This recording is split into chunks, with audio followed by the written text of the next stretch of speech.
Different question is people who are Christian are asking, why for Jews is Jesus not the Messiah? Excellent question. The question can logically be asked. In fact, I'm sure you know this, the very early Christians did regard themselves as Jews. Jesus himself, of course, regarded himself as Jews, and many of the apostles, in fact, were Jews. And they considered themselves Jewish. In fact, Peter himself differed with Paul, and Peter took the position that a follower of Jesus should practice circumcision and keep kosher and keep the Shabbat because they were Jewish. So the question, and of course we have Hebrew Christians this very day, the question is, why can't I be a religious Jew, believe in the Torah, and still say that Jesus is the Messiah? Exactly, that's what they want to know. I would say that Judaism has three fundamental issues with Christian theology. Issue number one, which does not go to the messianic aspect of Jesus, but to the divinity and the Trinity and the Holy Father, Son, and the Holy Ghost. Our problem would be that we believe that God has never and will never assume a human form. And once you deal with the reification or the corporalization of the deity, you are violating a tenet of God to being infinite and non-material. That, of course, goes to the divinity, and that was a later development in Christianity. In terms of the messianic vision, because let's say I say, well, I don't believe that Jesus is God or Son of God, but let him be the Messiah, which we do believe in. So I would say there are 2 points.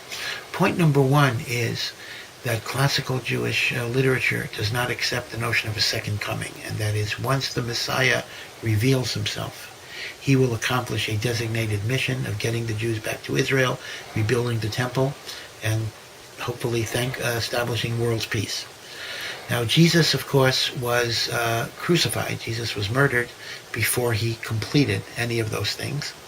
And because of that, Christianity developed the idea of a second coming, that Jesus will come back and complete the mission. As I say, as far as normative Jewish theology is concerned, when the Messiah comes, he's going to get the job done, and he's not going to die and then come back. That is point number one.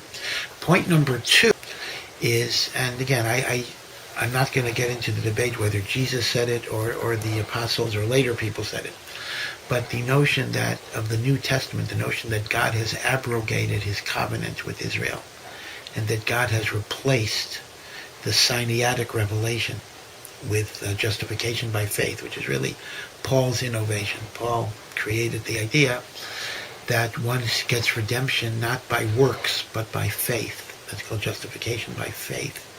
That is a theological postulate that is absolutely inconsistent with the eternity of the Torah and the divinity of the Torah. Now, again, I understand one could make the argument that that's not Jesus' argument. In fact, there are passages where he says, I'm not going to abrogate a single letter of the Torah.